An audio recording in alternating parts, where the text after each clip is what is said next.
அன்பார்ந்த நண்பர்களுக்கு வணக்கம். என்னுடைய புகைத்தலுக்கு எதிரான பிரச்சாரத்தினுடைய 2வது பகுதியாக நான் உங்களுடன் கலைக்க போகிற விடயம் புகைப்பொருட்களின் விற்பனை, பாவனை தொடர்பான சட்டமூலங்களும் அவற்றின் நடைமுறை. என்று சொன்னால் இதுதான் மிக முக்கியம். ஒரு நாட்டில் எவ்வளோ தூரத்துக்கு அந்த நாட்டு மக்களுடைய புகைத்தல் பாவனை இருக்கின்றது என்பதை அந்த நாட்டினுடைய புகைத்தலுக்கு எதிரான சட்டமும் அதனுடைய நடைமுறையை பொறுத்து தான் இருக்கின்றது. இலங்கையை பொறுத்தவரையில் நாங்கள் பார்த்தீங்கன்னு சொன்னால் தெரியும், ஒரு சில வகையான புகைப்பொருட்கள் தான் இருக்கின்றது. அதோடு புகைத்தலுக்கு எதிரான சட்ட மூலங்கள் ஒரு 6-7 வருடங்களுக்கு முன்பு நடைமுறையில் இருக்கின்ற அரசாங்கம்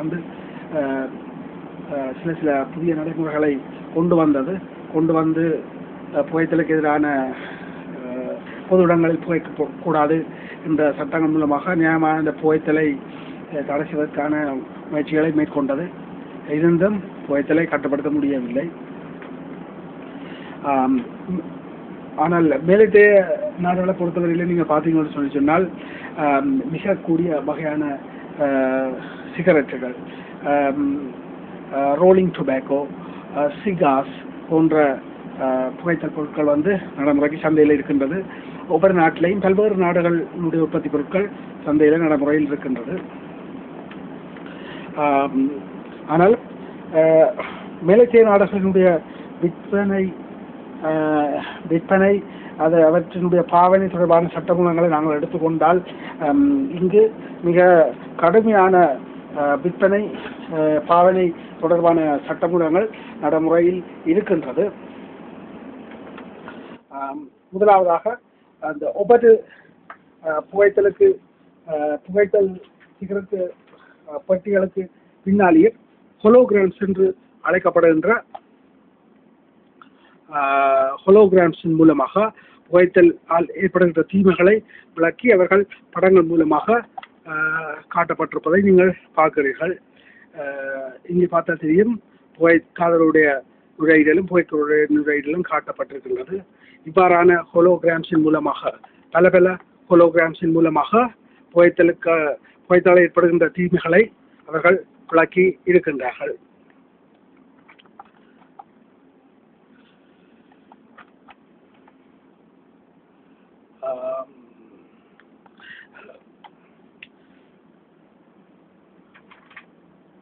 அதோடு இங்கு மிக முக்கியமான விடயம் என்று சொன்னால் எல்லா நாடுகளிலும் இருக்கின்றது 18 வயதுக்கு குறைவான யாருக்குமே புகைப்பொருட்கள் விற்கப்படாது.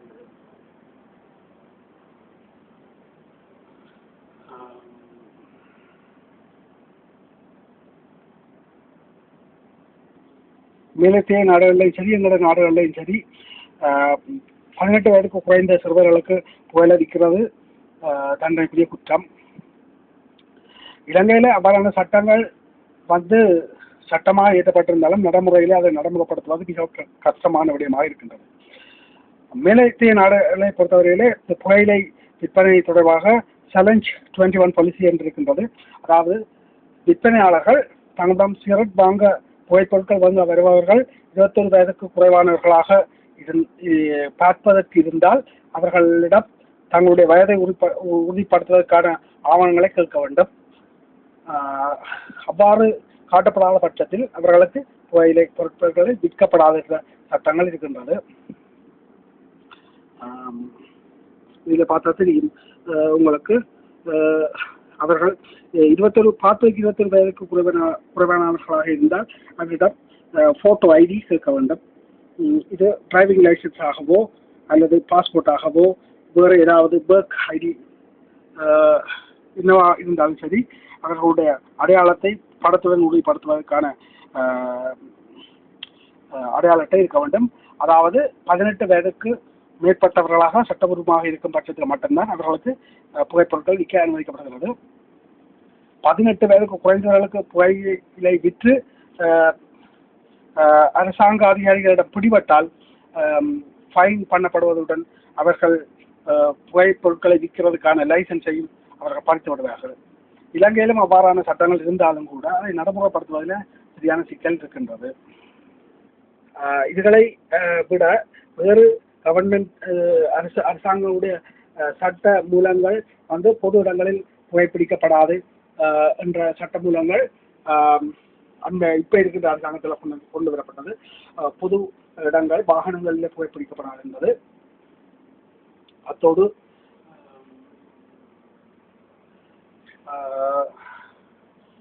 அலுவலகங்கள் தங்குமிடங்களையும் புகைப்பிடிக்கப்படாத சட்ட மூலங்களும் இருக்கின்றது.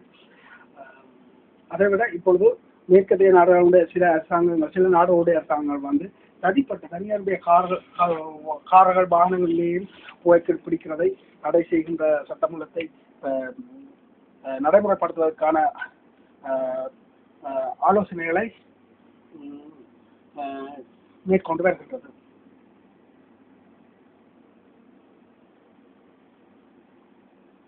எங்களுடைய நாட்டிலே இவ்வாறான சட்டங்கள் இருந்தாலும் புகையிலை விற்கிறது என்பது வந்து ஒரு கட்டுப்பாடு இல்லாத முறையிலே நடக்கின்றதால் வயது குறைந்த யாரும் ஒரு வயது வேறுபாடின்றி சிறுவர்களும் கூட புகையிலை வேண்டக்கூடியதாக இருக்கின்றது. ஆனால் இவ்வாறான நிலைமை மாற வேண்டும். புகையிலை விற்பவர்கள் புகைப்பொருட்கள் விற்பவர்கள் கட்டாயம் தம்முடன் வாங்க வருபவர்கள் சரியான தகுதியான வயதுடையவர்களாக இருக்கின்றார்களா என்பதை உறுதிப்படுத்தி அவர்களுக்கு புகையிலையை விற்க வேண்டும். அப்பொழுதுதான் சிறுவர்களுடைய புகையிலை பாவனையை தடுக்க முடியும். இதற்கு எங்களுடைய வடக்கு கிழக்கு பிரதேசத்தில் இருக்கின்ற எல்லா புகையிலை விற்பனையாளர்களும் பொது சமூக நோக்கத்தை அடிப்படையாக கொண்டு இவ்வாறான முயற்சி எடுத்து சிறுவர்களுக்கு புகையிலை விற்கக்கூடாது என்பதை நான் கேட்டுக்கொள்கின்றேன். நன்றி.